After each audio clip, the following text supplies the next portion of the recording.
संविधान विरोधी आदमी है, वो संविधान के माध्यम से बात नहीं पहुंचे हैं। जो बाबा साहब अम्बेडकर ने और संविधान में लिखे हैं कि न्यायपालिका की जो बहाली होगी, जो जुडिशरी की बहाली होगी, वो न्यायिक आयोग के द्वारा होगा, वो कमीशन के द्वारा होगा। आया है 31 पद की 45 पद पे बहाली, 45 पद पे बिना किसी परीक्षा के, न आरक्षण को ध्यान में रखा, न किसी चीज को ध्यान में रखे अपने पसंद के लोगों को उसको डाल दिया गया उसमें।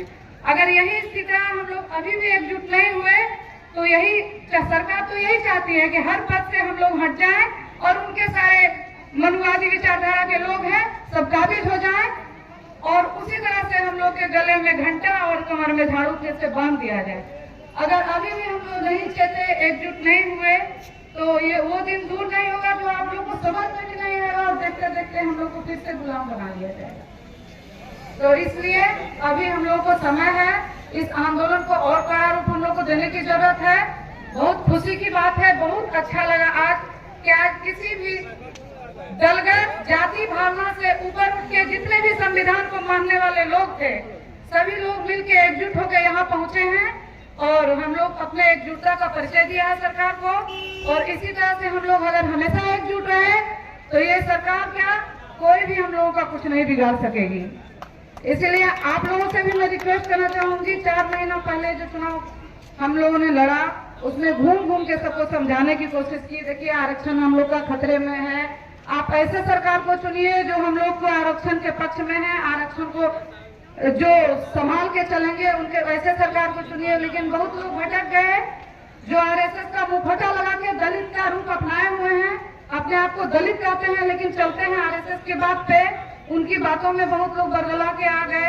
उन लोगों से भी मैं रिक्वेस्ट करना चाहूंगी, प्रार्थना करना चाहूंगी कि आप लोग भी समझें कि उस समय कोई काम नहीं देंगे, लोग परिवारवाद में चल रहे हैं, अपने दामाद को, अपने बेटा को, किसी को अपने समधन को, इन्हीं लोगों को पोस्ट दिया रहा है। क्या कारण है कि आपके समाज के नेता हैं तो आपको नहीं दे रहे हैं, आपको जगह नहीं दे रहे हैं।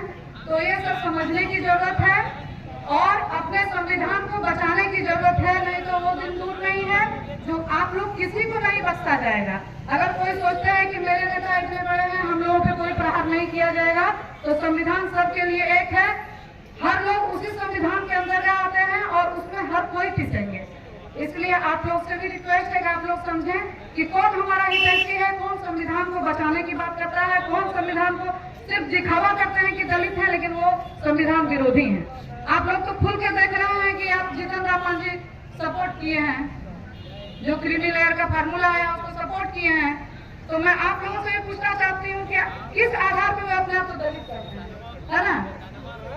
तो इसलिए हम लोगों को एकजुट रहना है। मैं आप लोगों से यही दरख्वास्त करूंगी कि एकजुट रहें। और जो बोलते हैं हम लोग अम्बेडकर का नारा देते हैं, शिक्षित बनो, संगठित रहो और संघर्ष करो। शिक्षा की तो ठीक है बात, जहाँ तक हो रहा है लोग शिक्षित होने की कोशिश कर रहे हैं लेकिन संगठित तो हम लोग बिल्कुल नहीं है। मुंह से बोल देना और उसको धरातल पर उतारने में बहुत अंतर है। यदि हम लोग इस नारे के साथ चलते कि शिक्षित भी होते, संगठित भी रहते और संघर्ष तो हम लोग को करना ही है, जो हम लोग को दे दिया गया है शुरू से ही, हम लोग को अपने सम्मान की रक्षा के लिए संघर्ष करना ही पड़ेगा। तो आज किसी का मजाल नहीं था कि वो आरक्षण पर इस तरह का प्रतिघात करता है, इस तरह का प्रहार करता है। इसलिए मैं ज्यादा कुछ करते हुए नहीं, आजकल सोशल मीडिया का जमाना है, हर कोई हर चीज जानते ही है। मैं आप लोग से यही रिक्वेस्ट करना चाहूँगी अब आगे जो भी आप लोग फैसला ले अपने संविधान को के पक्षधर को ही ध्यान में रखें। जो मुखौटा लगा है उनको आप लोग एकदम से हटा दें अपने दिमाग से। वो दलित कभी हो ही नहीं सकते हैं जो संविधान की रक्षा नहीं करते हैं। अगर संविधान के रक्षक होते तो आज यहाँ पे मौजूद होते, है ना भाई लोग? मैं गलत बोल रही हूँ? अगर वो संविधान के रक्षक होते तो वो आज कोई भी भावना से, सारे भावना से उठकर हम लोग के साथ भाई बहन मिलकर हम लोग धरना देते और हम लोग की मजबूती और ज्यादा बढ़ती। तो इसलिए आप लोग एकजुट रहें, मैं आपके साथ हमेशा साथ हूँ और हम लोग संघर्ष आगे भी करेंगे अगर हम लोगों का ये क्रीमी लेयर और वर्गीकरण का फार्मूला नहीं हटाया गया तो। धन्यवाद।